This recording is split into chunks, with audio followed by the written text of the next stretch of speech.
MatPat, the creator of the channel Game Theory, has recently announced his upcoming retirement, and I want to make a little musical tribute for him here on the Erhu. Why? Well, because Erhu for All as you know it would not exist today without the game theorists. Now, I know that sounds outlandish. What does Erhu have to do with game theory? And I'll tell you how in just a bit. For now, I need to make sure that I give this musical tribute the time and energy that it deserves. So, let's get planning. Going into this project, I saw two main obstacles that I would have to resolve if I was going to do this tribute justice: lack of lyrics and genre. First up, lyrics. Based on my area of musicianship, I plan to play my tribute on the Erhu, hence the name of this entire channel.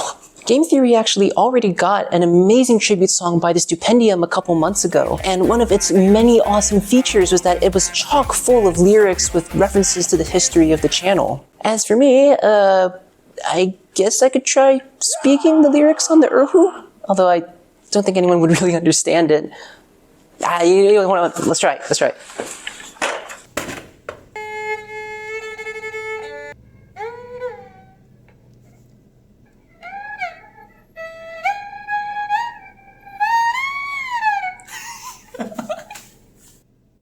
Okay, yeah, that ain't gonna work. So, how do we add references without lyrics? Thankfully, Game Theory and its sister channels already had the answer for me: theme songs. Although YouTube's retention algorithms frown upon theme songs nowadays, Game Theory and nearly all its sister channels have theme songs that I can use as references in my musical tribute. All I would have to do is find all of the themes, convert them into numbers, i.e. music that I can read, and then smush them together into an emotional amalgamate. Let's do that quick. If you're wondering what the numbers are, that's what music looks like to me as an Erhuist. There's a bunch of advantages of using this over the more conventional staff music, and I'll link a past project here where I explain it in more detail. Also, if you want to see the score for this specific project, I'll provide a link in the description where you can check it out for yourself.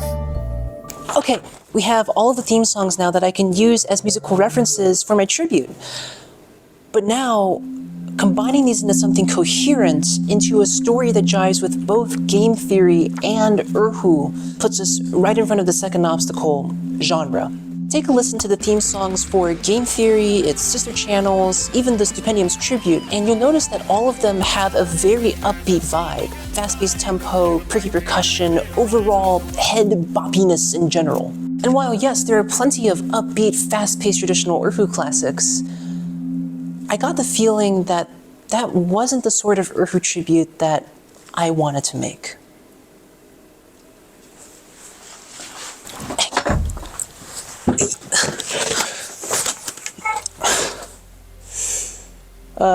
Story time, I guess? Oh, gods.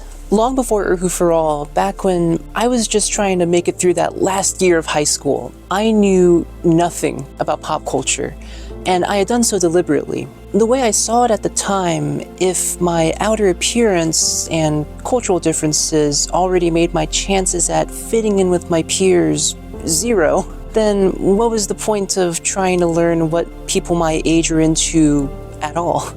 In a way, this reductive way of looking at things is what allowed me to fully focus on the Erhu, to solidify my roots in the classics first and foremost. However, despite my best attempts at resilience, that look of confusion I would get when I told people I played the Erhu slowly gnawed at my sense of cultural dignity.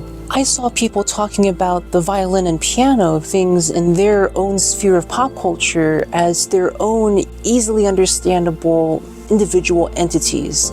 And I realized two things. One, I wanted that recognition for the Erhu, an instrument that is often nicknamed the Chinese violin around these parts. And two, in order to do that, I would have to learn, research, and overanalyze the culture that came so easily to my peers.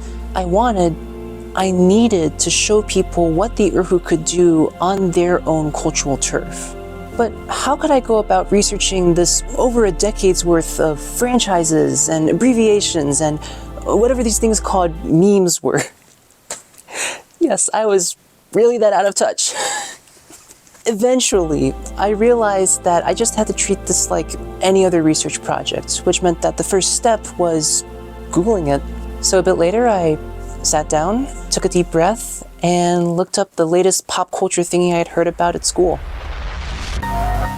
If you're familiar with game theory, then you know that it's famous for its coverage of Five Nights at Freddy's, but it didn't stop there. Watching that first game theory video opened my eyes to first FNAF, and then Undertale, Mario, Bendy and the Ink Machine, Markiplier, Jaden Animations, Don't Hug Me, I'm Scared, and so much more. And yes, game theory helped me figure out what a meme is. Looking up FNAF that day and finding someone like MatPat who could explain and overanalyze pop culture to me in a way I could understand is what gave me hope that, yes, I had a chance of getting people to appreciate and respect the Erhu in the same fashion. That was the sort of emotion that I wanted to put into my tribute, an epic journey that perhaps had bittersweet beginnings, but even now still has a whole world of potential left to explore. And with that extra bit of clarity, it was all just one more montage away. Let's do this.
Many people's childhoods were and are made special thanks to MatPat and game theory, and for me, although I was very very late to the game. I'm grateful that MatPat was there to introduce me to this brave new world of mainstream culture that quite literally changed the course of Erhu for All as a whole. Speaking of which, if you like these sorts of fusions of Erhu and pop culture, you might enjoy this project of mine where I combine Erhu with the video game Omori. With that, thank you for watching, and I hope you're well, wherever you are. And remember, that's just a theory. A game theory tribute. Thanks for watching.